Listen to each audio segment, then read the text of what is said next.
দূষণের চাদরে রাজধানী দিল্লি, কেমন আছে তিলোত্তমা কলকাতা?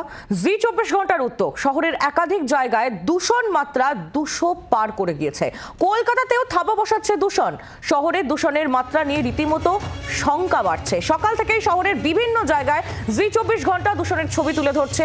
পরিবেশ কর্মীকে সঙ্গে নিয়ে আমরা তুলে ধরছি শহরের দূষণের ছবি। গড়িয়াহাট বাজার থেকে আমাদের প্রতিনিধি অয়ন ঘোষালের পাঠানো একটি প্রতিবেদনের দিকে নজর রাখব। ঘড়ির কাঁটায় ঠিক সকাল 9টা। জি 24 ঘন্টার ক্যামেরা পৌঁছেছে গড়িয়াহাট বাজারে। ব্যস্ত বাজার, ঢিলছোড়া দূরত্বে গড়িয়াহাট চার মাথার মোড়। এখানে এই মুহূর্তে দূষণের মাত্রা কত? যারা প্রতিদিন এই বাজারে বসে বিকিকিনি করছেন বা যারা বাজারে আসছেন সমস্ত খাদ্য সামগ্রী কিনতে, তাদের কি ধরনের দূষণের মোকাবিলা করতে হচ্ছে প্রতি মুহূর্তে, প্রতিদিন, প্রতিনিয়ত জানানোর জন্য আমাদের সঙ্গে রয়েছেন বিশেষজ্ঞ অধ্যাপক সুদীপ্ত ভট্টাচার্য।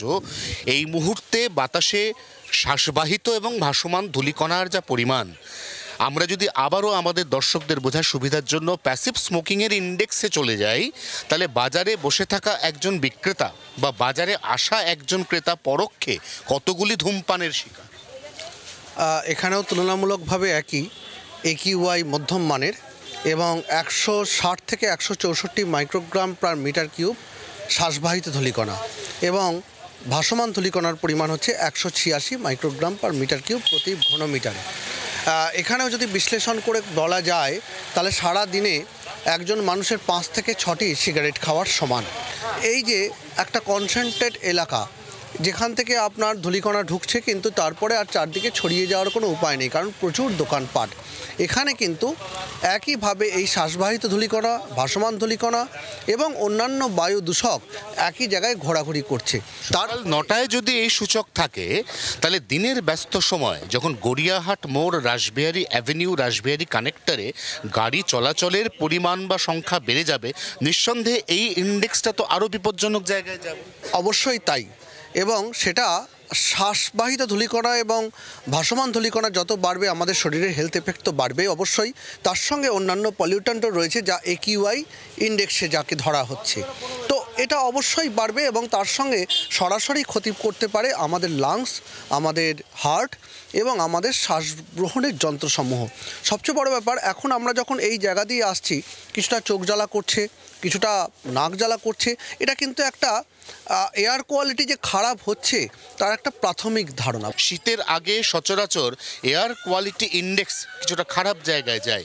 এই অবস্থায় যাদেরকে এখানে প্রতিদিন বসে থাকতেই হয়, যারা যেতে পারেন না, যাওয়ার উপায় নেই, তাদের কিন্তু প্রতিদিন একটু একটু করে বিষ বাষ্প গ্রহণ করে ক্ষতির মুখোমুখি হতে হচ্ছে। জি 24 ঘন্টার জন্য ক্যামেরায় তরুণের সঙ্গে অয়ন, কলকাতা। আমাদের প্রতিনিধির পাঠানো প্রতিবেদনের দিকে আমরা নজর রেখেছিলাম। আপনারা জানেন যে রাজধানী দিল্লির এই মুহূর্তে কি অবস্থা, একেবারে ধোঁয়াশায় ঢেকে রয়েছে দিল্লি।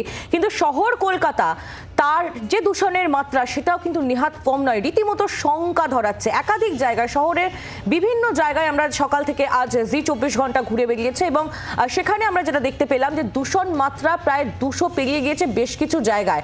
সকাল থেকেই শহরের বিভিন্ন জায়গার ছবি আমরা তুলে ধরেছি, দূষণের ছবি তুলে ধরেছি। পরিবেশ কর্মী আমাদের সঙ্গে ছিলেন এবং তার পাশাপাশি দূষণ মাপক যে যন্ত্র, সেখানে যে AQI আসছে তা কিন্তু রীতিমতো ভয় ধরাচ্ছে। বাংলার আওয়াজ, বাঙালির আবেগ, জি 24 ঘন্টা।